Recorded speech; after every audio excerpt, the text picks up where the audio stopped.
Timbang sari koro pedang putih sebanyak lebih kurang 300 gram. Rendam dalam air 2 liter dan tambahkan natrium bikarbonat atau soda kue sebanyak 0,25% dari total air rendaman.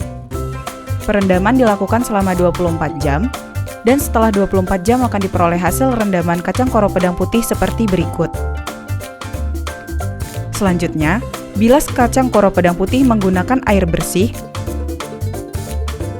lalu rebus selama 15 menit menggunakan air mendidih.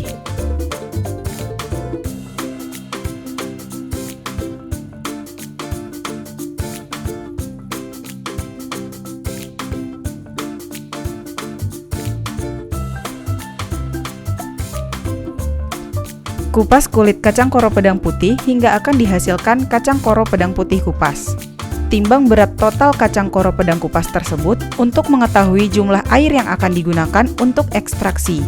Ekstraksi dilakukan dengan cara memblender kacang koro pedang putih dan air yang sudah ditambahkan, di mana perbandingan antara kacang koro pedang putih dan air untuk proses ekstraksi adalah sebesar 1:3. Terakhir, saring hasil blender untuk memisahkan sari koro pedang putih dengan ampas.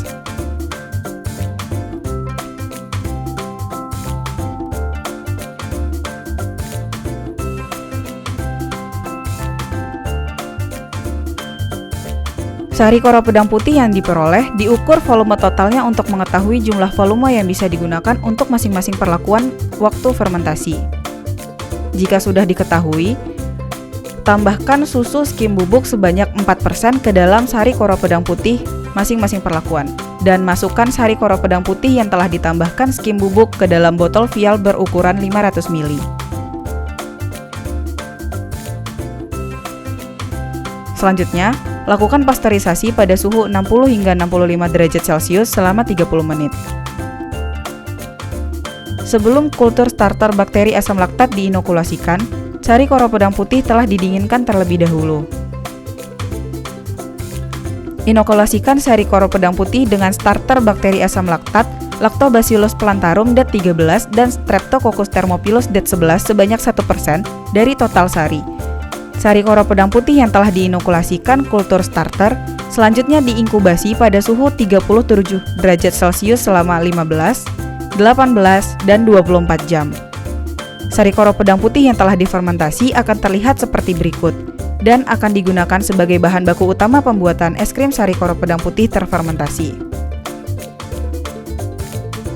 Langkah pertama pembuatan es krim sari koro pedang putih adalah mencampurkan sari koro pedang putih terfermentasi dengan bubuk susu skim, gelatin, dan minyak menggunakan mixer kecepatan 2 selama 1 menit.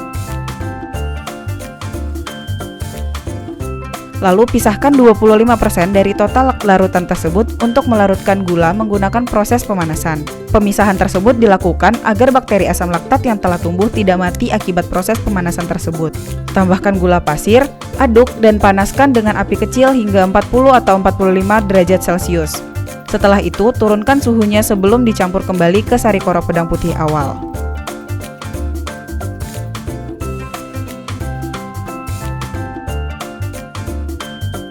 Sambil menunggu suhu sari koro pedang putih yang telah dipanaskan menurun, kocok whipped cream dengan mixer kecepatan 5 sampai membentuk foam dan kaku. Campur kembali seluruh sari koro pedang putih menjadi satu, lalu saring dan tambahkan ke dalam whipped cream kocok. Penyaringan bertujuan untuk menghaluskan gumpalan-gumpalan yang mungkin masih terdapat dalam sari koro pedang putih. Tutup wadah menggunakan plastik wrap, lalu aging pada suhu 4 derajat Celcius selama 20 hingga 24 jam. Setelah 20 hingga 24 jam, keluarkan adonan hasil aging dari kulkas dan tambahkan emulsifier dan perisa.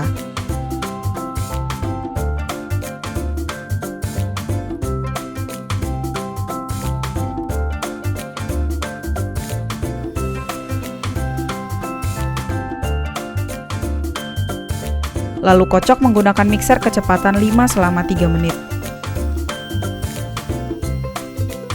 Lakukan pembekuan dengan agitasi melalui churning di es krim maker selama 30 menit. Setelah itu, Masukkan hasil churning ke dalam wadah dan simpan es krim dalam freezer bersuhu minus 18 derajat Celcius untuk melakukan proses pembekuan tanpa agitasi.